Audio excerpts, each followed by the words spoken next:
welcome to our classes. So last class আমি চাইছিলো last class আমি 4.1 অনুশীলনীৰ 1 নম্বৰ কেটা চাইছিলো আমি আজি 2 নম্বৰৰ পৰা স্টাৰ্ট কৰিম 4.1 এক্সাৰসাইজ 2 নম্বৰৰ আমি প্ৰথম একটো চাম 2 নম্বৰৰ একটোত কি কৈছে তোমালোকৰ কিতাপখন উলিয়াই লবা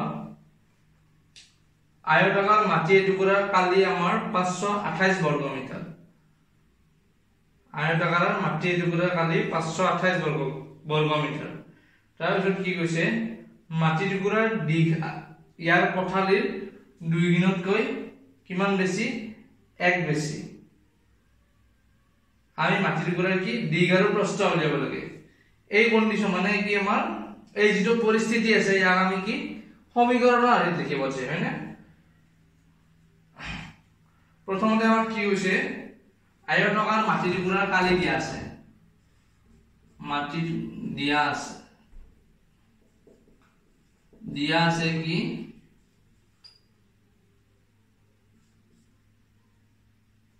মাটি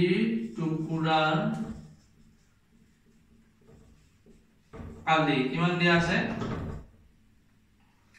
528 বৰ্গ মিটাৰ হয় না তাৰ পিছত আমাৰ কি কোৱা আছে আমি প্ৰথমতে কি কৰিম এতিয়া আমি ধৰি লম ধৰা হল কি ধৰি লম আমি আমাক কি কোৱা আছে মাটি টুকুৰাৰ দিক ইয়াৰ পথালিৰ 2 গুণতকৈ কিমান বেছি 1 বেছি সহায় কি কৰিম মাটি টুকুৰা আমি পথালি ধৰি লম ঠিক আছে ধৰা হল মাটি টুকুৰা কি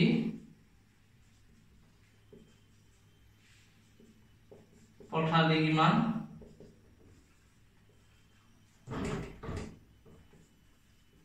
x মিটাৰ মানে আমি কি মাটি টুকুৰাৰ পথালি ধৰি ললো এতিয়া আমাৰ কি হৈছে মাটি টুকুৰাৰ দিশ আমাৰ পথালিৰ কি হৈছে 2 গুণতকৈ 1 মিটাৰ বেছি গতিকে কি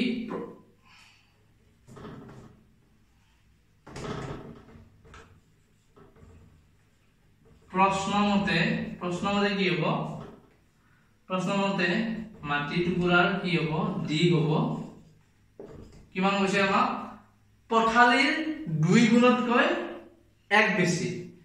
প্ৰথমতে আমাক কি হৈছে পথালিৰ 2 গুণ গতিকে কি পথালিৰ 2 গুণ টুৱাইস x 2 গুণতকৈ আকৌ কি হৈছে 1 বেছি তাৰ মানে কি যোগ 1 বুজি পাইছা নহয় কি হৈছে মাটি টুকুৰাৰ দিক কি হৈছে পথালিৰ কিমান 2 গুণতকৈ 1 বেছি সো আমি কি কৰিছো প্ৰশ্নমতে মাটি টুকুৰাৰ দিক কৰি কি কৰিছো পথালিৰ কিমান বস্তু টুৱাইস x মানে 2 গুণ কৰিছো আৰু তাৰ পিছত কি কৰিছো যোগ 1 মানে কি 2 গুণতকৈ কি আমাৰ 1 বেছি ঠিক আছে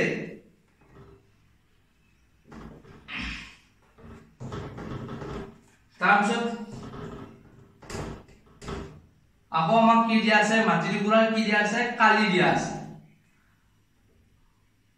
মাটি টুকুৰা কি আমাৰ আয়তাকাৰ মাটি হয়নে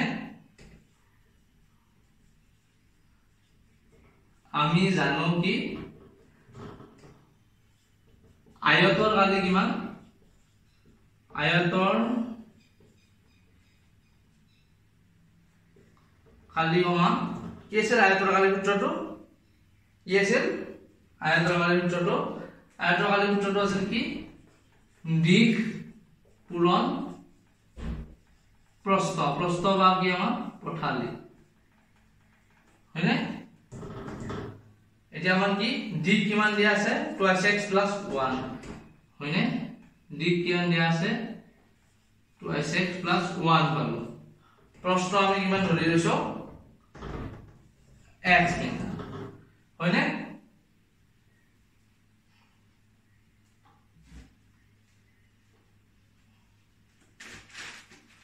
আমি মাটি টুকুৰা কালি কিমান পালো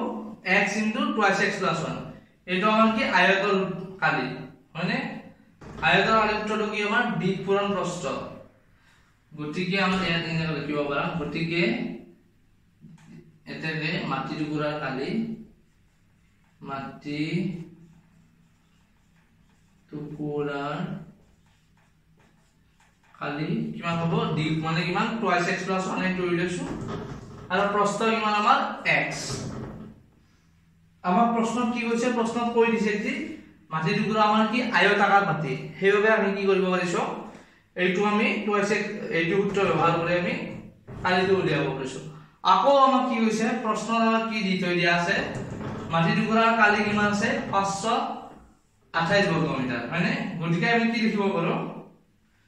আমি যেটো মাটি টুকুৰাৰ কালি উলিয়াইছো হেতু কি এটো আমাৰ কিহৰ সমান হ'ব মাটি টুকুৰাৰ কালি ইমান সমান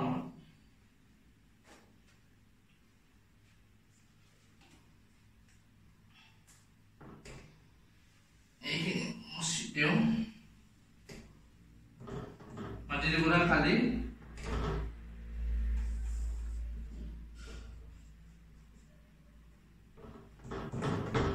আবিষ্কাৰ দেখিবা আকৌ আমাক কি দিয়া আছে মাটি টুকুৰাৰ কালি দিয়া আছে আকৌ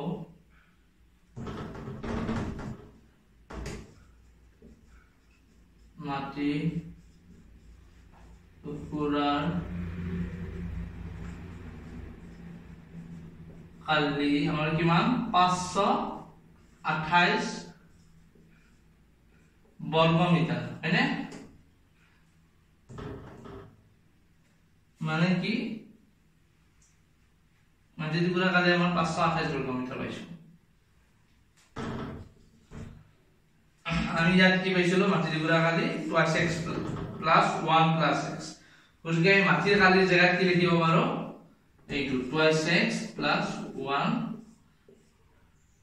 plus into x is equal to আমি কি লিখিব পাৰো 528 হয়নে এইটো আমাক কি প্ৰশ্ন দিয়া আছে 528 সমান এটা আমি কি এইটো পূৰণ কৰিম 2x² + x plus 528 এইটো আমি এটা এখানে লই x²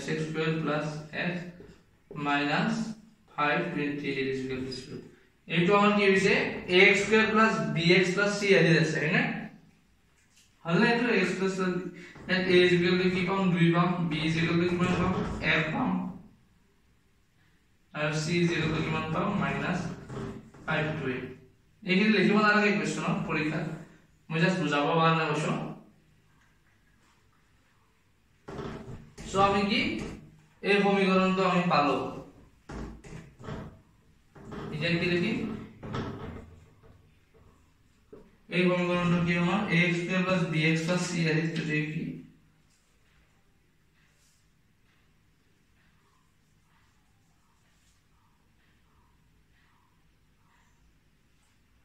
এইটো যেটো আমাৰ কি ax² + bx +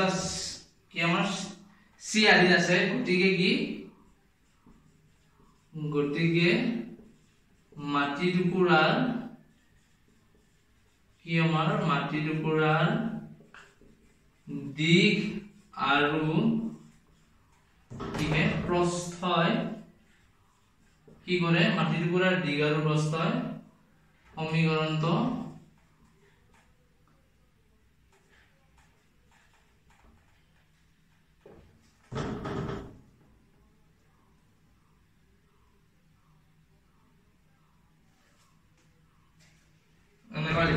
দিক আৰু প্ৰস্থই twice x² plus x minus 528 is equal to 0 সমীকৰণটো কি কৰে সিদ্ধ কৰে ঠিক আছে হলে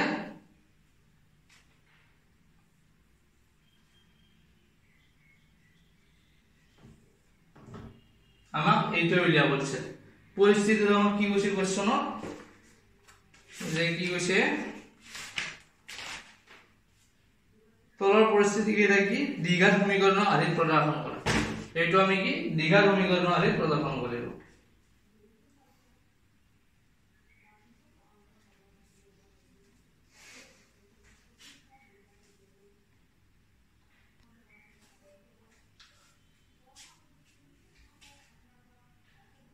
হৈছে নহয় লিখা এতিয়া আমি কি চাম এতিয়া আমি চাম তোমালোকৰ এক্সাম্পল 4.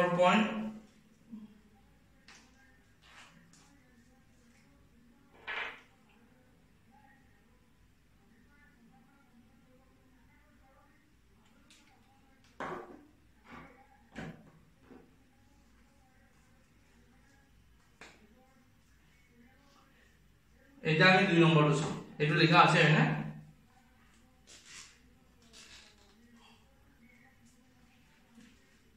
আছে মুছি দিম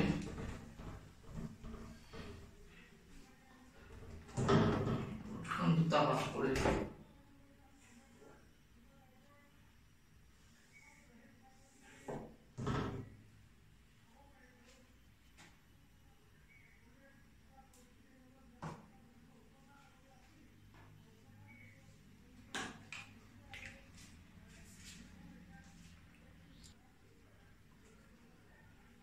আমি এবাৰ एग्जांपल 2 চাম 2 নম্বৰ एग्जांपलটো কি কৈছে ৰমা আমা দুটা ক্ৰমিক যোগাত্মক অখণ্ড সংখ্যাৰ পূৰণফল কি 3 আৰু 6 আমি সংখ্যা দুটা উলিয়াব লাগে এনে কৈছে হয়নে দুটা ক্ৰমিক যোগাত্মক অখণ্ড সংখ্যা প্ৰথমতে আমি এইটো কথা জানিব লাগিব দুটা ক্ৰমিক যোগাত্মক অখণ্ড সংখ্যা মানে কি যদি আমি এটা সংখ্যা 3 লম ক্রমিক মানে কি সিরিয়ালি কি হইছে সিরিয়ালি দুটা সংখ্যা লব করছে আমাক যিকোনো একটা ধনাত্মক সংখ্যা সিরিয়ালি লব করছে হয়নে যেনে আমি 3 যদি লও এটা আনটো কি হ'ব 4 হ'ব হয়নে যদি আমি 15 লও আনটো কি হ'ব আমাৰ 16 হ'ব 3 আমাক যদি দুটা কি দুটা আমাক ক্রমিক যোগাত্মক সংখ্যা লব করছে হয়নে মানে সিরিয়ালি যিকোনো একটা ক্রমিক সংখ্যা যদি আমি 3 লও ক্রমিক আমার কি হ'ব পাছৰটো 4 হ'ব আৰু আমি 4 টো কেনে কৰি লিখিব পাৰো 3 + 1 এনে কৰি লিখিব পাৰো হয়নে যদি আমি 15 লও সিৰিয়ালি তাৰ পিছৰ সংখ্যাটো কি হ'ব 16 হ'ব হয়নে আৰু আমি 16 কেনে কৰি লিখিব পাৰো 15 + 1 এনে কৰি লিখিব পাৰো হয়নে এতিয়া আমাৰ কি হৈছে দুটা ক্ৰমিক যোগাত্মক অখণ্ড সংখ্যা হয়নে আমি কি কৰিম ধৰি লম ধৰা হল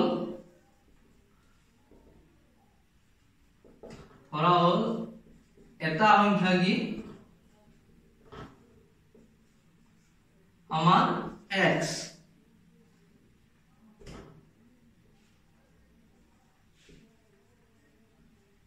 প্ৰশ্ন মতে আনটো সংখ্যা হ'ব কি হ'ব আমাৰ আনটো সংখ্যা ইয়াত কি হৈছিল আমি 15 ললে 16 তো আমি কি কৰিব পাৰো 15 + 1 3 আৰ 3 আৰ 4 ললে কি কৰিব পাৰো 4 তো আমি 3 + 1 লিখিব পাৰো হয়নে এদিকে আমি যদি এটা সংখ্যা x লও তাৰ পিছৰ সিরিয়ালি সংখ্যাটো কি হ'ব x + 1 হয়নে আমাক কি কৈছে ক্ৰমিক যোগাত্মক অখণ্ড সংখ্যাৰ দ্বাৰা কি পূৰণফল আমাক 3 আৰু 6 বুলি কৈছে আমাক কি কৈছে এইটো আৰু এইটো সংখ্যা পূৰণ কৰিলে আমি কি পাও 3 আৰু 6 বুলি কৈছে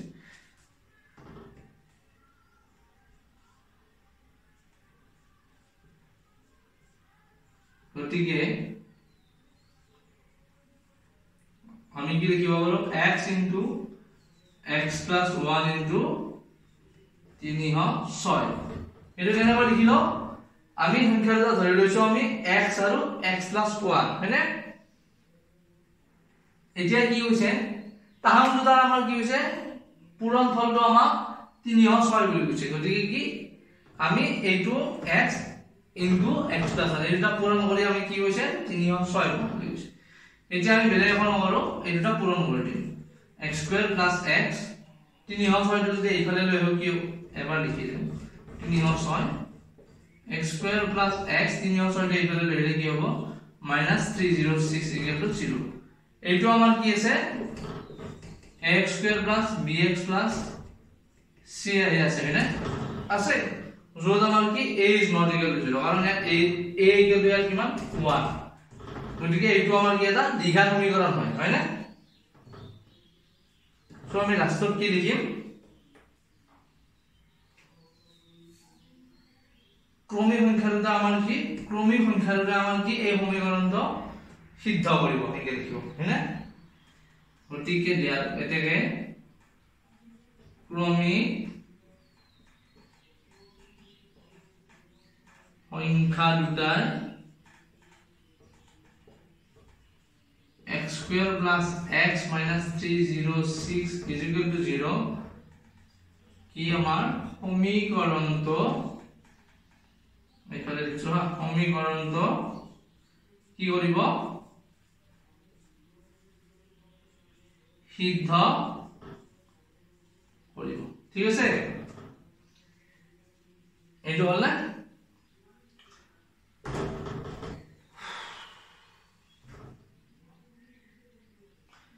লিখি লবা মই মুছি দিও এইটো আমাৰ কিমান আছে 2 নম্বৰটো আছে একেবাৰে সহজ এইটা হয়নে এতিয়া আমি চাম 3 নম্বৰটো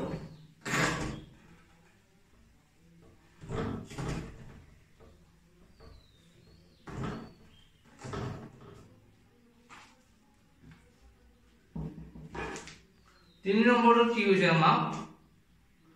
रोहनर मापर बयस तेतকৈ কি হৈছে 26 বছৰ ডাঙৰ रोहनर মাক তেতকৈ কি 26 বছৰ ডাঙৰ তাৰ পিছত কি হৈছে তেওঁলোকৰ বয়সৰ গুণফল আজিৰ পৰা 3 বছৰ পিছত হ'বগৈ কিমান 360 বছৰ হয়নে रोहनर আমাৰ বৰ্তমান বয়স উলিয়াব লাগে তোমালোকৰ কিতাপখন লৈ লবা আগলৈ হাতত ঠিক আছে তেতিয়া আমালোকৰ হেই হ'ব क्वेश्चन तो ভালকে এবাৰ চাব পাৰিবা মই মাটি দিলে ডাইৰেক্ট তোমালোকৰ মনত নাথাকিব তো নাথাকিব আমাক কি দিছে रोहनर বয়স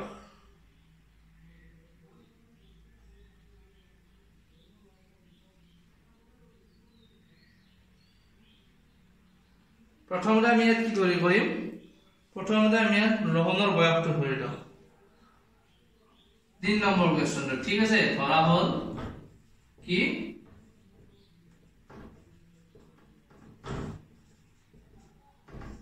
रोहनर কি আমাৰ বয়স কিমান x বছৰ এইটো আমি কি ধৰি লৈছো তাৰপিছত কি হৈছে আমাৰ रोहनर বয়স কি হৈছে रोहनर মাকৰ বয়স কি रोहनতকৈ কিমান 26 বছৰ বেছি এনে কৈছে না কি হৈছে रोहनर মাক তেতকৈ কি 26 বছৰ ডাঙৰ গতিকে কি হ'ব रोहनर মাকৰ বয়স হ'ব কিমান x plus 26 হয়নে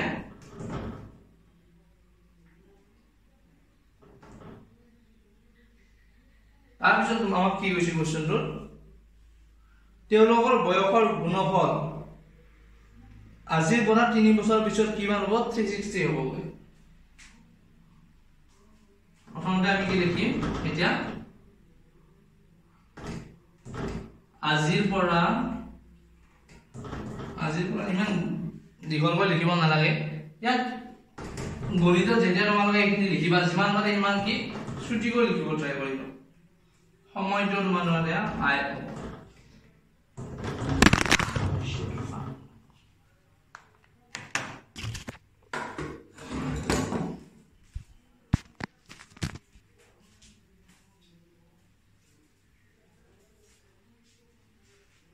কি কৈছে আমাক আমি কি কৰিম 3 বছৰ পিছত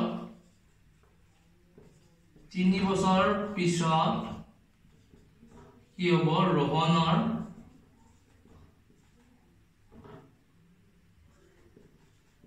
বয়স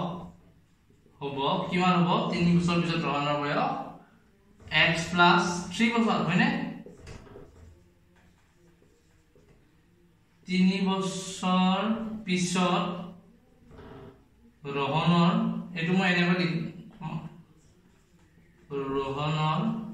কি মাকৰ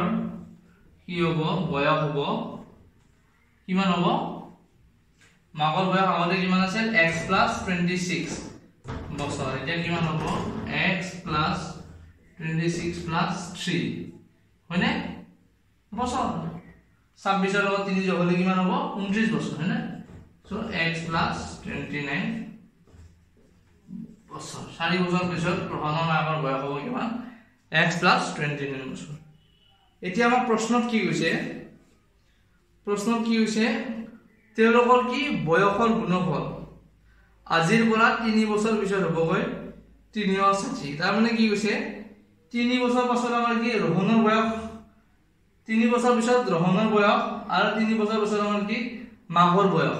সেই দুটা যদি আমি কি পূৰণ কৰি দিও গুণফল মানে কি পূৰণ কৰি দিও তেতিয়া কি পাম বুলি কৈছে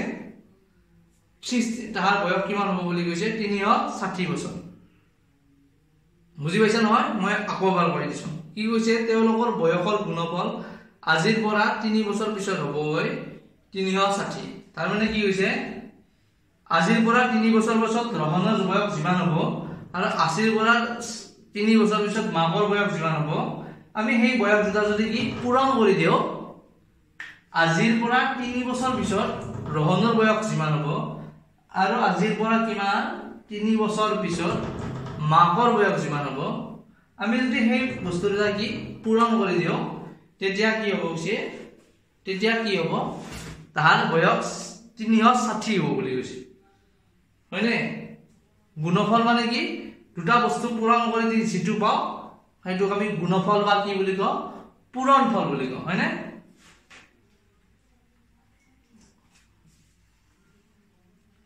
এখিনি হৈছে নহয় লিখা ইয়াত লিখিলে ওপৰত সো কি কৈছে আমাৰ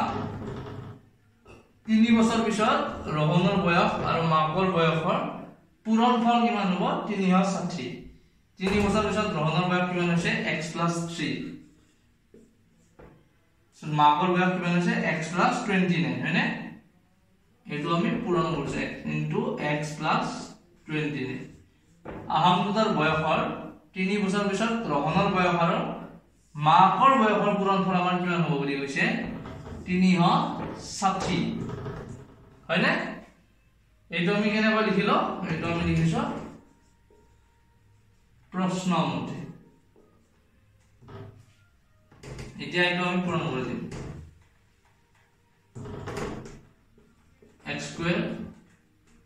+ 29x + 3x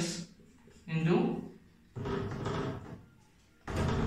বুজি না পাও যদি মই সহজকৈ কৰি দিছো x into x plus 29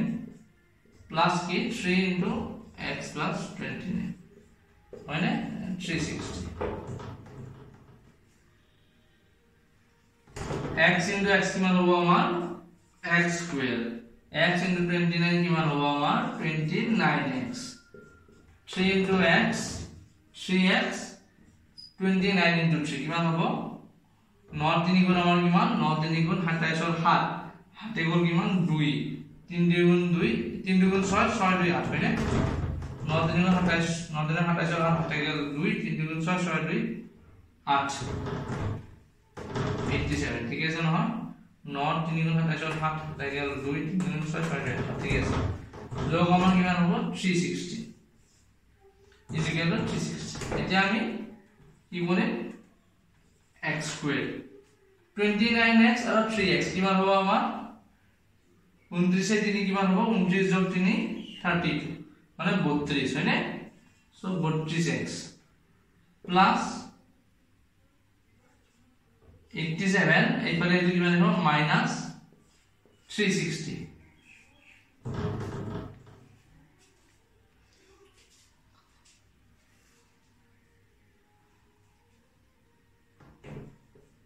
x² 32x এটো আমাৰ কিমান হ'ব 360 360 ৰ পৰা কিমান হৈছে আমাৰ বিয়োগ 87 হলে কিমান হ'ব 10 হাত গলে 3 10 হাত গলে 3 এটা কি কিমান 5 15 8 গেলে 7 273 হয়নে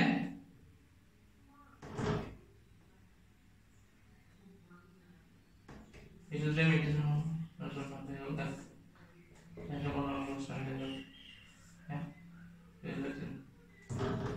so it will be 273 x square plus 32x minus 273 is equal to 0 এইটো এটা কি আমাৰ কি হৈছে ax square plus bx plus c আহি আছে হয়নে এইটো সমীকৰণ সো এইটো আমি কি কৰিব পাৰো ক'ব পাৰো যে কি আমাৰ ৰহনৰ বয়সে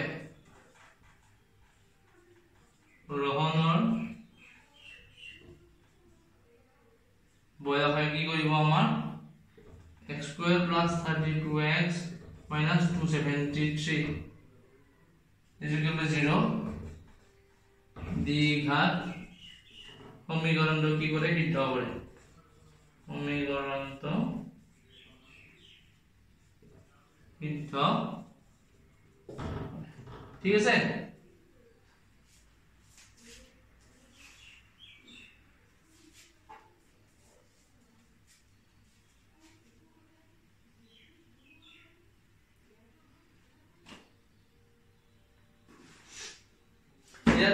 চাৰিটো আছে